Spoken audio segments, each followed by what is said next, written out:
Thanks for staying with us. Even with decades of driving experience under your belt, it's always a good idea to get the latest information when it comes to traffic laws and driving recommendations. Joining us now is Officer John Cook from the Helena Police Department. Thanks so much for being here. Oh, thanks for having me. Can we start out by talking about something really simple? When I learned how to drive, I was always told 10 and 2 on the steering wheel, but evidently that's no longer what people are teaching folks. Well, nowadays, most newer vehicles, they all have airbags. So what the recommendation is 9 and 3 or even lower on the steering wheel than that. And the point of that is just to keep your arms out of the way in case there is an accident and their airbags go off, so your arms aren't in the area to where they're going to be pushed into your face. Okay, that makes sense. So how about following distance? That was another one that I was taught, that you always keep 1 car distance between you and the car in front of you for every 10 miles per hour, which is a little bit tough to think about, but now they have a new recommendation for that too, right? What they're teaching is a 3-second rule. And what that means is you pick a point on the side of the roadway, whether it's a sign or a post, whatever it might be. And when that first vehicle passes that point, the recommendation is it should take you 3 seconds to get to that point. But again, it's going to determine on where you're at, whether it's in a city or out on an open road. Sure. So a good rule of thumb is the more distance, the better. Okay, all right, perfect. Okay, so let's talk about intersections, because that causes problems for older drivers. Statistics show that about 1/3 of fatal crashes involving older drivers happen at an intersection. So first of all, any idea on why intersections cause problems for folks who are a little bit older who are out on the roads? As people age, they may start to have issues with their vision, whether it's peripheral vision or depth perception. As far as intersections go, it's important to remember that the first vehicle that goes up to the intersection needs to stop before the stop sign or a crosswalk if there is one, or a stop line.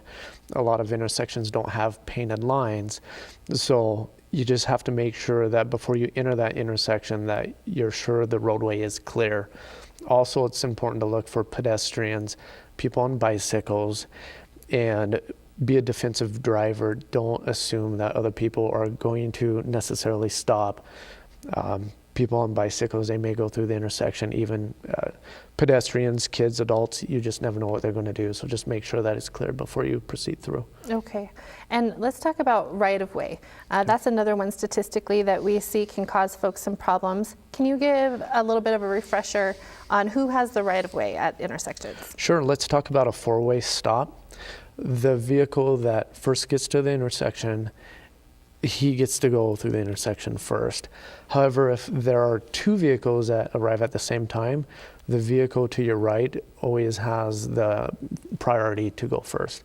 But again, you got to make sure that everybody else is stopped and aware that you're going to go through. So. Okay. And then with stoplights, then we rely on those a lot to tell us when to stop and go. What do we do if we come to an intersection and the stoplights are out? That's a good question. That does happen from time to time. You're just going to treat a intersection with a stoplight that's not working like a 4-way stop. Okay, perfect.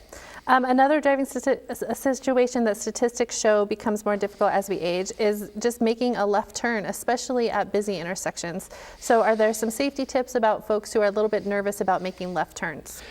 Anytime you're trying to make a left turn over a busy roadway, if you're uncomfortable with doing that, whether you're older or not, you're probably going to be able to just go around the block using right turns, and you can probably proceed through the intersection just going straight through. Might take a little extra time, but yeah, if you're uncomfortable at all making a left-hand turn, there's usually another way to address that problem. Okay. And sticking to intersections, something that's popping up more and more are roundabouts. And I know a lot of people who aren't a big fan of those, but statistics show that they're actually safer. Can you talk about roundabouts a little bit? Yeah, it does take a little getting used to because they are newer, especially in Helena, but there are some being made. Anyways, they do slow traffic. The important thing to remember with roundabouts is if a vehicle is already in the roundabout, he's going to have the right of way. So anybody who's about to enter the roundabout, they have to yield to the traffic already in. Okay. Let's talk a little bit about if we find ourselves in an emergency situation. A lot of accidents are caused by what's called roadway departures. What exactly does that mean? That can mean a lot of different things. I mean, there can be a lot of different factors to why a vehicle leaves a roadway, but that's exactly what it is. Whether it goes off the side of the roadway or crosses the center line and goes into the other lane, that can be caused by fatigue, impairment of whatever sort. Animals, environmental factors, there's a long list. Okay, and we're actually almost out of time, so just really quickly, do you have any advice for folks who might want to learn a little bit more or get a refresher in driver safety? Where can they turn? They can do research online, or they can simply find a local law enforcement agency, one of us, Highway Patrol, anybody, and we'd be happy to discuss that with them. Okay, great. Thank you so much, Officer Cook. We appreciate you being here. Thank you. That's all the time we have today. We hope you learned something about how much cars and driving have changed over the years. Be sure you stay up to date on traffic laws and how to use new technologies in your car so you can be the safest driver you possibly can be.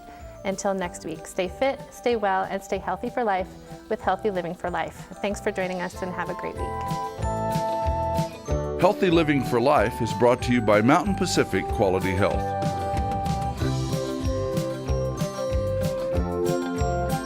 We'd love to hear from you.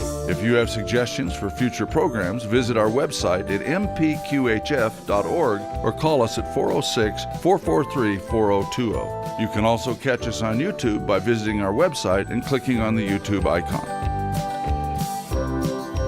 Special thanks to Fire Tower Coffee House and Roasters. Production facilities provided by Video Express Productions.